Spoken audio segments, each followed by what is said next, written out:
Hello everyone, welcome back to your YouTube channel success era. आज हम board परीक्षा के प्रश्न पत्र और अन्य परीक्षाओं के प्रश्न पत्र हल करने के कुछ ज़रूरी और आवश्यक टिप्स पर चर्चा करेंगे। जैसा कि हम जानते हैं कि जैसे जैसे परीक्षा का समय नज़दीक आता है वैसे वैसे थोड़ी सी घबराहट होना स्वाभाविक बात है। ये घबराहट सभी को होती है। यह एक स्वाभाविक और सहज प्रक्रिया है जिससे हमें डरने की आवश्यकता नहीं है।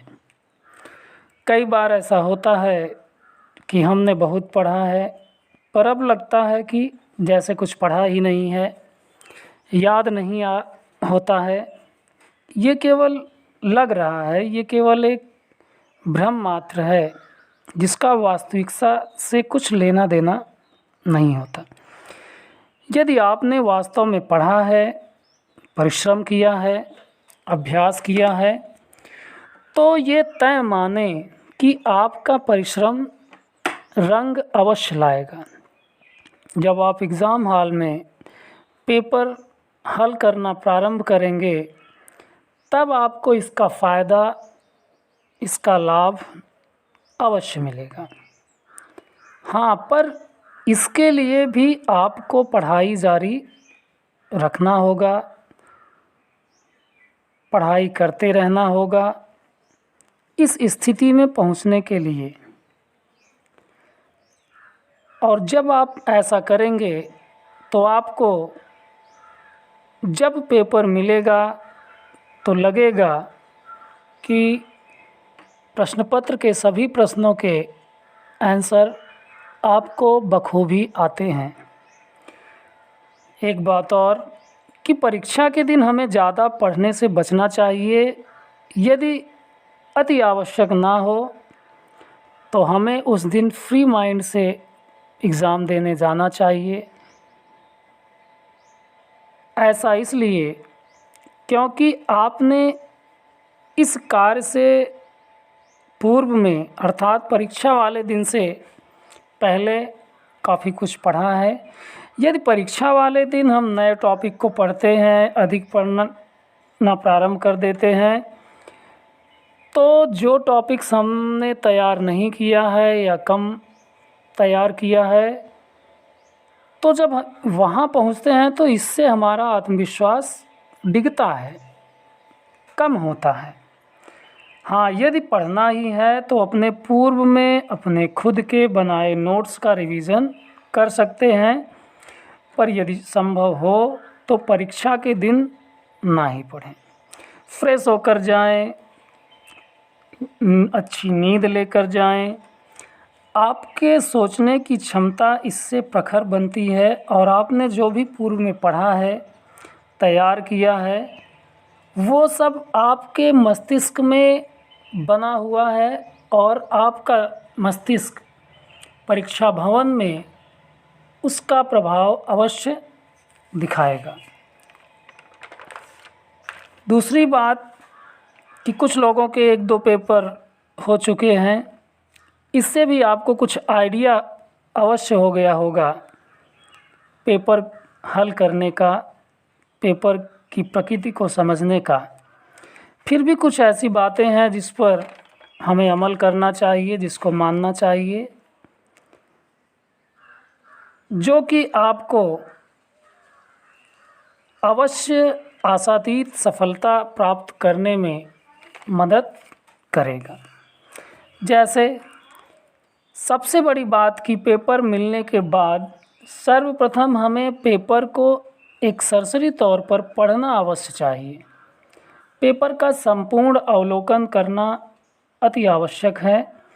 इससे हमें एक आइडिया हो जाता है कि पेपर का स्तर कैसा है, पेपर की प्रकृति कैसी है, पेपर में पूछे गए प्रश्न कैसे हैं। इसके पश्चात ही हमें पेपर हल करना प्रारंभ करना चाहिए। इसके बाद हमें सबसे पहले उन प्रश्नों को हल करना चाहिए जिसका कॉन्सेप्ट, जिसकी अवधारणा हमें क्लियर हो, स्पष्ट हो, जो पोर्शन, जो टॉपिक हमारा सबसे अधिक तैयार हो। इसका लाभ क्या होगा? इससे एक तो हमारा आत्मविश्वास बढ़ता है, जैसे जैसे एक एक प्रश्नों को हम हल करते जाते हैं। दूसरे, first impression is last one. Examiner की सोच, धारणा इससे हमारे प्रति सकारात्मक हो जाती है, जो आगे के लिए एक मील का पत्थर साबित होता है। दूसरी बात, पेपर हल करते समय शब्द सीमा का भी ध्यान अवश्य रखना चाहिए। ऐसा ना हो कि जिस टॉपिक को हम अच्छे से तैयार किए हैं, जिस टॉपिक को हम अच्छे से जानते हैं, उसको शब्द सीमा के बाहर जाकर लिखना प्रारंभ कर दें। इसका फ़ायदा कम और नुकसान अधिक है, क्योंकि एक तो हमारा कीमती समय इस पर व्यस्त होता है, बर्बाद होता है। दूसरे, अन्य प्रश्नों के लिए हमारे पास समय का अभाव हो जाता है। और सबसे बड़ी बात कि 10 नंबर के प्रश्न पत्र में हमें 11 नंबर कभी नहीं मिल सकता है। हाँ, दूसरा 10 नंबर का प्रश्न पत्र का प्रश्न, उसको हल करने के लिए हमारे पास समय की कमी अवश्य हो जाती है, तो इस पर विशेष ध्यान देना चाहिए। और सबसे बड़ी बात कि जब भी हम प्रश्नों को हल करते हैं, तो प्रश्नों को हल करते समय प्रश्न की प्रकृति को समझने का प्रयास करना चाहिए। प्रश्न की डिमांड क्या है, प्रश्न की मांग क्या है, प्रश्न हमसे क्या चाहता है।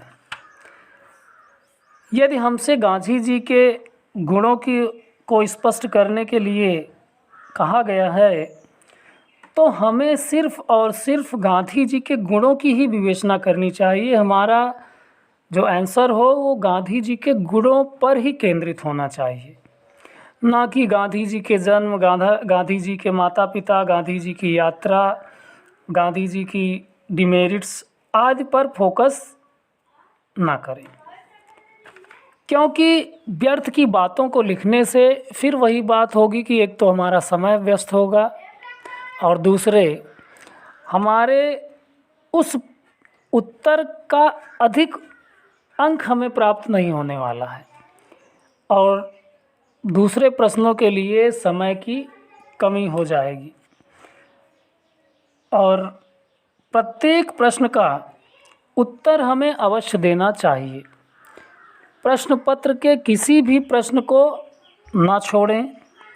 यदि हमारे पास समय की कमी है, समय अभाव है, तो आप अपने उत्तर को पॉइंट्स में लिख सकते हैं, हेडिंग्स में लिख सकते हैं, सब हेडिंग्स में के फॉर्मेट में लिख सकते हैं, पर आपको प्रत्येक प्रश्न के उत्तर अवश्य देने हैं, एक भी प्रश्न छोड़ने नहीं हैं। मान लीजिए किसी प्रश्न की प्रकृति, किसी प्रश्न की भाषा, किसी प्रश्न की मांग आप नहीं समझ पा रहे हैं, या आपने उसका अध्ययन नहीं किया है, फिर भी अपने शब्दों में उसके उत्तर लिखने का प्रयास अवश्य कीजिए। इसके लिए हमें जो भी एग्ज़ाम्पल देने हो, जो भी कथन लिखने हो, उसका प्रयोग करना चाहिए, पर किसी भी प्रश्न को बिना आंसर दिए हमें छोड़ना नहीं है। दूसरी बात कि अपने उत्तरों में हमें मुहावरों, कहावतों, कथनों, विभिन्न विचारकों के विचार आदि को अधिक से अधिक तवज्जो देना चाहिए, महत्व देना चाहिए, जिससे कि हमारे प्रश्न पत्र के उत्तरों में चार चांद लग सके, हमारे उत्तरों में और छात्रों से अलगाव दिखे। और सबसे बड़ी बात, जो मुख्य कथन हैं, जो तथ्य हैं, जो आंकड़े हैं, जो निष्कर्ष हैं, इनको हमें अंडरलाइन कर देना चाहिए या इनको ब्लैक पेन से लिखना चाहिए। यदि हम इन कुछ बातों को ध्यान में रखते हुए अपने प्रश्नों के उत्तर देने का प्रयास करेंगे तो इसका फ़ायदा हमें, इसका लाभ तब ज्ञात होगा जब हमारा रिज़ल्ट आएगा। आप देखेंगे कि आप वहाँ होंगे जहाँ आपने पहुँचने की उम्मीद भी नहीं की होगी। आपकी सफलता की कामना के साथ मैं अपनी वाणी को यही विराम देता हूँ। ईश्वर आपकी मदद करे और आपका दिन शुभ हो। धन्यवाद।